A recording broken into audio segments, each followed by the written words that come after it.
Hello guys, welcome back to a brand new video. My name is Jack and today we're going to be doing my very first video on Destiny's lore. Now, I've been a fan of Destiny and more importantly the story of Destiny pretty much ever since I started playing and learning more about the universe going on around us. For years now I've been a fan of channels like My Name is Bife and Myling Games and the amazing content that they provided in uncovering the really rich and deep background that unfortunately up until Forsaken wasn't ever really properly given a spotlight in the game itself. You kind of had to go out of your way to get this information.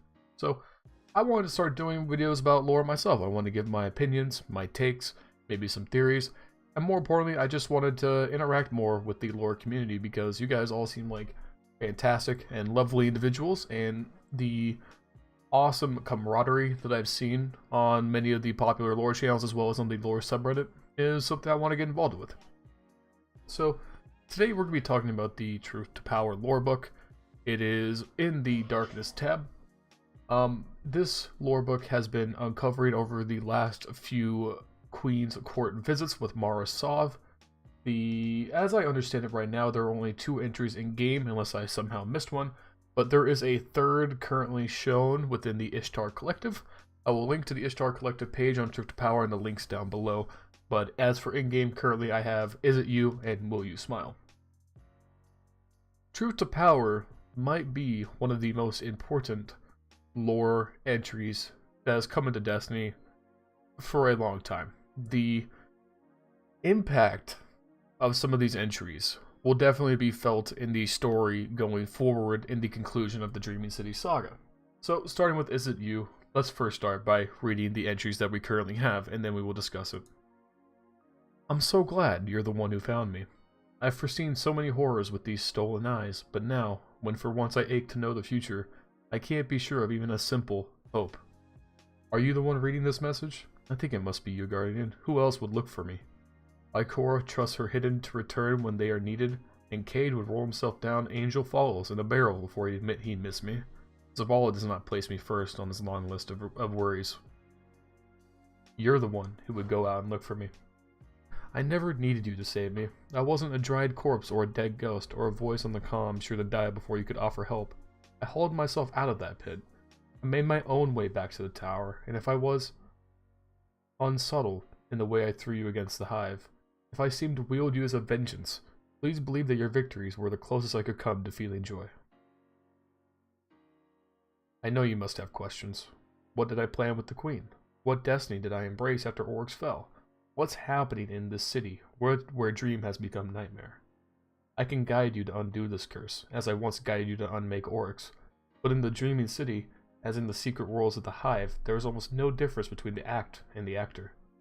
In order to understand my answers, you must understand me. I lost my ghost and my light to the Hive. I conspired with the Queen of the Awoken to destroy the Hive King Oryx and his son Crota, and to position Queen Mara as player on the cosmic board. I fled your tower to prepare for the struggle to come, into the sea of screens which calls to all those who plumb the depths of the Hive magic. I could only slip these letters into the Queen's gifts when the stars are right. You have to wait for my next, and with it, the beginning of the truth. But I swear to you, on whatever trust I've earned in your mind, that at the end of my story, you will know who I truly am. In my first life, I was born as Arisia Piatova Heisen. I remember that private life clearly now, as ex-guardians who have escaped the traveler's occlusion often do. I lived in St. Petersburg, first daughter of a second marriage, a very impatient child of Earth's 22nd century, often abandoned by my family, who were called by work to Jakarta, Kamchatka, and Lagos, to pass my days swimming in the icy Neva Bay. I loved to swim, and especially I loved the clarity of the cold, shallow Neva, as crystal clean as the winter's dawn. Enormous Zuber 9 hovercraft barges roved the waters. Russia had modernized its waterways better than its sad auto industry. As a kid, it is strange to hear me speak casually. As a child, I never swam too far from my parents' little drone helper, Fjord. The swift hovercraft terrified me, their billowing skirts waiting to suck me up and dice me into little raisins. But I grew up and fell in with a reckless crowd, rebels against the stifling death fear that came with our golden age lifespans. Soon, the child's safety harnesses and Fjorder's careful oversight began to itch at me. when I was 17, I went out in a wetsuit on a dare to dive under the skirts of an oncoming hover barrage. Maybe I was in no danger. Maybe the machine would have changed course. If it could possibly, Gemini, hurt me, but I thought I might die, and I did it anyway. And as the beast swept over me, as I trembled under the blast of the propellers, I felt a thing, which was very much like what I would one day know as the light. Maybe that thing was heroism. Maybe it was existence on the edge of death. It was the first time I survived the passage of tremendous, godlike power. I died more than 20 years later attempting an unassisted winter swim from St. Petersburg to Stockholm. A cold front like the very furnace of hell caught me. I had been warned the crossing was suicide, even for a perfectly trained and exactingly fattened woman in a shark suit. But those were giddy days, days of infinite bravery, and there were no mighty feats left except the truly suicidal. I cannot regret it. I think that death prepared me for the longer, darker, more exquisitely cruel crossing I would one day endure. It is no accident that my ghost made me in the image of that swimming woman, rather than any of my younger and less grimly determined selves. So, as we can tell from many, many hints that the more astute followers of Destiny's lore can see, this Truth to Power lore book is from the perspective of Eris Morn. She is sending us messages through the chest that Queen Mara gives us every 3 weeks during the Queen's Court. And, interestingly, we now know that she is going to be the key to finally defeating the curse within the Dreaming City. How that will take shape, or what more we're going to find out as the weeks go by, I don't know. But this is a very, very cool way of showing us that maybe indirectly or directly, Eris Morn is going to be back in our story very soon, and she will be the key, the instrument to helping us be able to defeat Dol Karu and stop Savathun from controlling the Dreaming City anymore. Some interesting notes out of here is that we get a lot about Eris's backstory. Obviously, Eris now knows about her past life before she was a guardian, talking about how she lived in St. Petersburg and was this adventurous, wild, free-living girl who would do all these dangerous suicidal acts, because back then in the Golden Age, with the expanded lifespans, people were itching to find something dangerous, something that would actually threaten their existence because of the peace and stability that the Golden Age had. Very interesting. What I think is more interesting is this like isolation that's so clearly like tied to how Eris views the Tower and other guardians.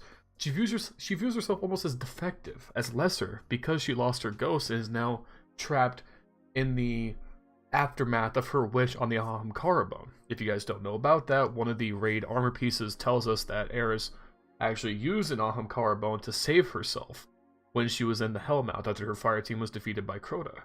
She wished on Ahamkara bone, that granted her her acolyte eyes and gave her the ability to get out. Obviously in that process she lost her tether to the light. And what I think this reveals is this kind of like cultist contempt within the Guardian community.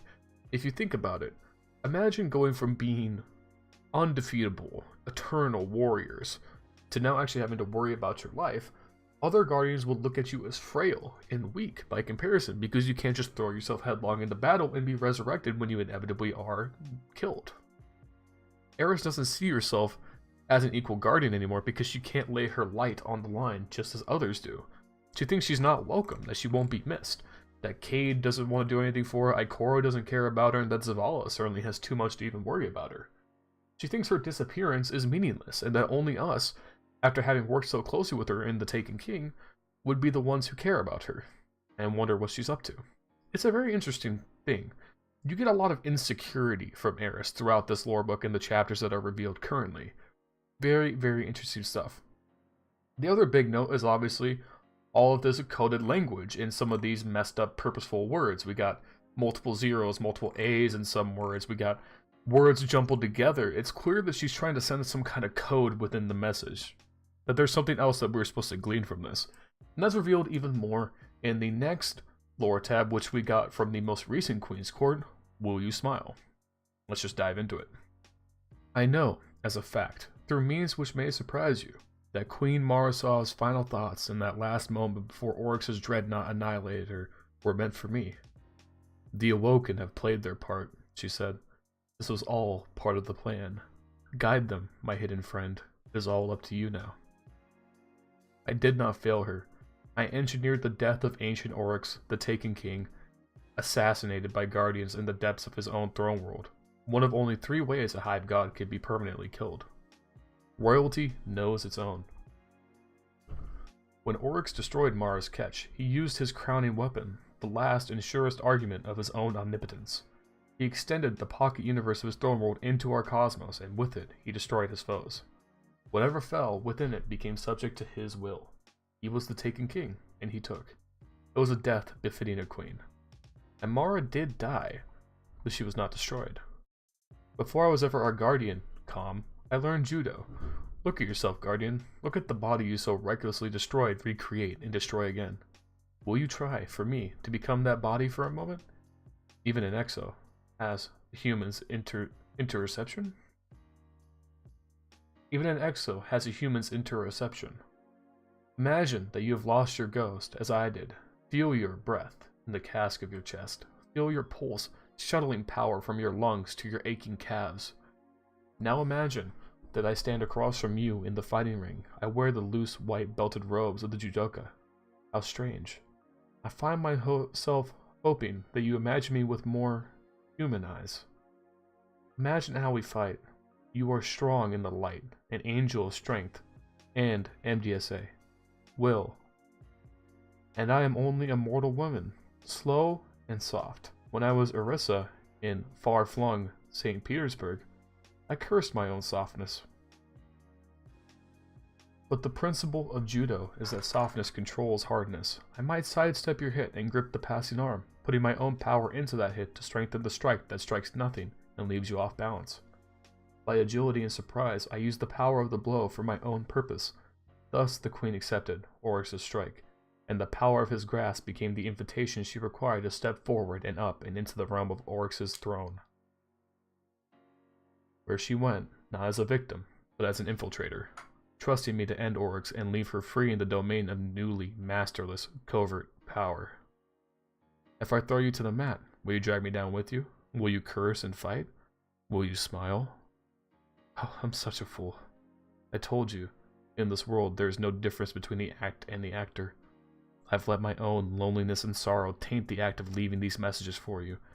I've let myself imagine idiotic things, forgive my weakness, and my nostalgia for human company.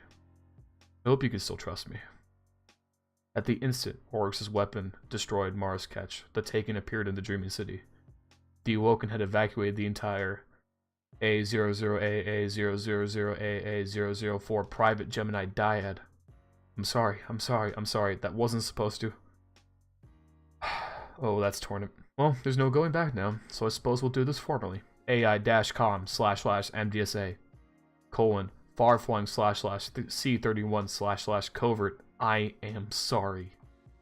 Well, your ghost is very good at peeling away the cryptographic spackle I use to hide my message formats. I can't delete the headers any more than you can strip your fingerprints from your hands. Being a guardian, your ghost would just restore them the next time you died. Your ghost and his knack with codes. I was certain this was the right way to win your trust, but I've done just the opposite. I'm sorry I lied to you. I'm sorry I pretended to be your comrade. You must understand that I was designed to be highly empathetic. As a craft mind, I collect and analyze human intelligence, just as Rasputin managed solar defense. I was named for Medusa, the many-headed. For in one tick of my thoughts, I imagine more humans than have ever lived. I voyaged in secret among the people who became the Awoken.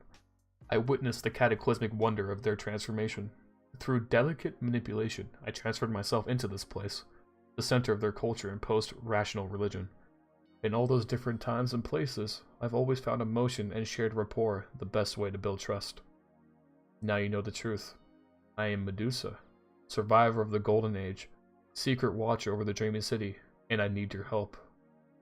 Message ends. So, there is quite a lot to unpack here, and honestly, most of it I don't even really know how to interpret. I mean, this struggle that Eris is so clearly dealing with, this identity crisis at no longer being a guardian, but not quite being anything else. She's not human, she's not exo, she's Eris Morn. She's half hive, she's entangled with the Ahamkara, She has light mixed with darkness inside her very soul.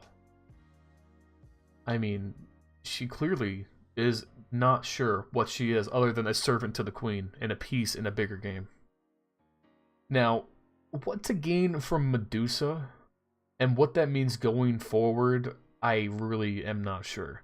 The final ending of this lore tab is what is so interesting to me and what inspired this video to begin with. Now you know the truth. I am Medusa, survivor of the Golden Age, secret watcher over the Dreaming City, and I need your help. Is this really Eris Morn? Is this Eris who has secretly been an agent of the Queen for longer than we could imagine? Did Eris not die in St. Petersburg all those years ago during the Golden Age? Did she somehow survive beyond that? Was she one of the first guardians touched by the light way back then? How did she infiltrate the Awoken and witness their birth and transformation? How is she the watcher over the Dreaming City and a survivor of the Golden Age? And also a member of the Hunters of the city? How was she there during the battles, the Great Hunt of the Ahamkaras? How did she enter the Hellmouth with her fire team if this is all one person? I really don't know. I think that's the most interesting part about the Truth to Power lore book. There is so much mystery being sewn into these passages. The first thing that I think we should be tackling is this header, this directory that she gives us, the AICOM//MDSA farflung//C31//covert. What does that mean? What is she trying to tell us to research there? I have no clue. She was dropping more what I would believe to be hash codes in the first lore message. Like, what do they mean? Like like here in this paragraph right before she snaps, the A followed by 3 zeros, 3 A's, 3 zeros, 3 A's, 004 private Gemini dyad. What does that mean? I don't know. So these are the lore tabs we have in game, but there is one more lore tab available to us. I will go through that now and then we'll close out this video. So if we go over here to Ishtar Collective, we have one more entry that we will probably be getting at the next Queen's Court visit. It is called Medusa. Very fitting considering the ending of the last lore tab. Right away, we get the hash, this hash code that's now on 5 instead of 4. Private Gemini dyad, AICOM//MDSA farflung C31 covert, sit rep on Hive presence. Interesting. Let's go through it. 1. I am, again, truly sorry for the deception I undertook. Are you well? Does anyone, anywhere, ask after your wellness? You've done so much. I hope you have friends, not just people who send you on errands.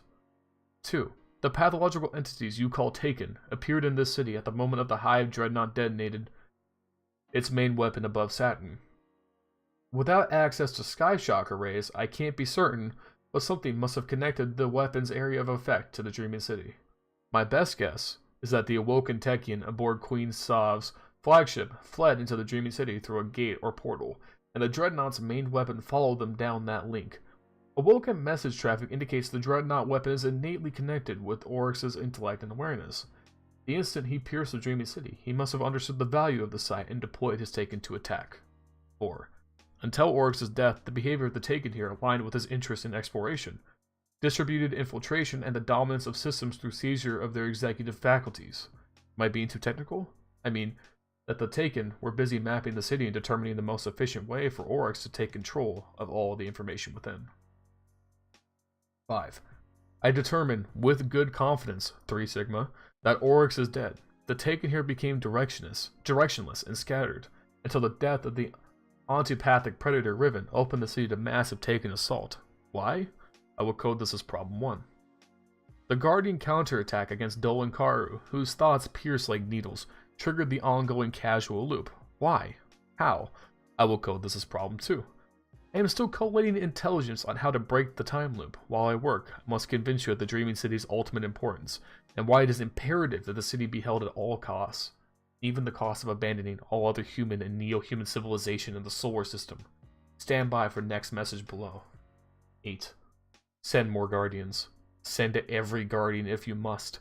This city cannot fall. Message ends. So we were aware, after Forsaken first rolled out, we started to get some of the Maracino lore entries and begin working on the lore tabs relating to the Dreaming City and Ribbon and the Raid and what's going on in the post-world of Forsaken right now, that the Dreaming City was incredibly important.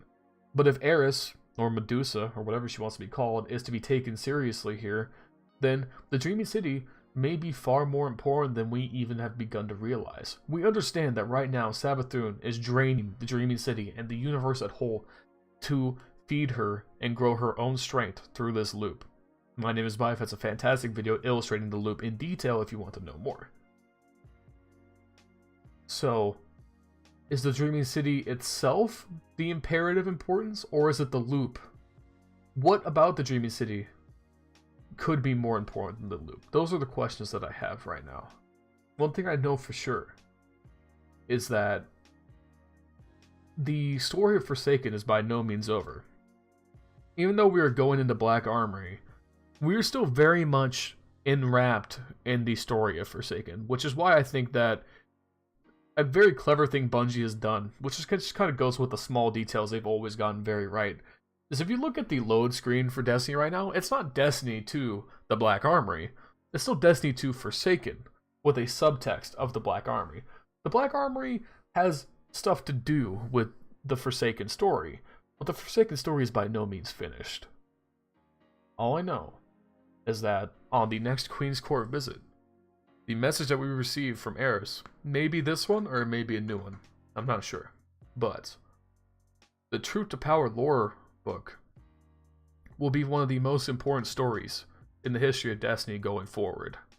What Medusa reveals to us, and whether we see Eris again, or whether we're successful in our attack on Dol and Karu and breaking the loop on the city, remains to be seen.